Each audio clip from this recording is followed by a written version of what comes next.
ராஜபக்சனுடைய மகன் வந்து பங்குதாரராக பசில் ராஜபக்ச பங்குதாரராக இருக்கிற லைக்கா நிறுவனம் உங்களுக்கு தெரியும். அல்லிராஜ் சுபாஸ்கர் அந்த படத்தை இயக்குறாரு. அதுல அவருடைய ப்ரொடக்ஷன் வருது. அது வரக்கூடாது அப்படின்னு நான் மட்டும் எதிர்க்கல. ஒட்டுமொத்தமா ஈழத்தில் இருந்து இனப்படுகொலை என்று சொல்லக்கூடிய தமிழ் தேசியம் பேசுகிற பல பேர் 150 அமைப்புகள் சேர்ந்து நாங்கள் அதை எதிர்த்தோம். நீங்க அதெல்லாம் தூக்க முடியாதுன்னு சத்தியம் தெரியறவங்கள அந்த படத்தை வெளியிட்டீங்க. அன்னைக்கு இதே விஜய் அவருடைய மேனேஜர் அவருடைய உதவியாளரை என்கிட்ட அனுப்பி பேச்சுவார்த்தைக்கு அனுப்புறாரு. நான் சொல்லிட்டேன், இது என் இனத்தின் படுகொலை. 1.5 லட்சம் மக்களை பலி கொடுத்து விட்டு 90,000 தாய்மார்களின் தாலி அறுபட்டு இருக்கிற அந்த ராஜபக்ச கும்பல் என் மண்ணில் வந்து இங்கு படம் தயாரிப்பதை, இன்னும் செய்வதை, சினிமாவில் இறங்குவதை நான் அனுமதிக்க முடியாது.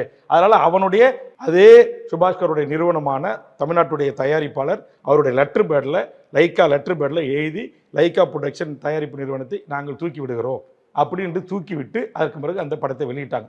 அதுல நான் ரொம்ப பிடிவாதமா இருந்தேன். அப்பயும் திரு சந்திரசேகர் அவர்கள் என்கிட்ட பேசினாங்க.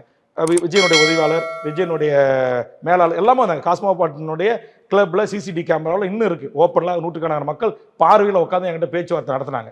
அப்போ கூட அண்ணனுக்கு வேற ஏதாச்சும்னா கூட கட்சிக்கு நாங்கள் செய்யணும் அப்படிங்கும்போது அப்படியேப்பட்ட ஈனப்பிரிவு அல்ல வேல்முருகன்.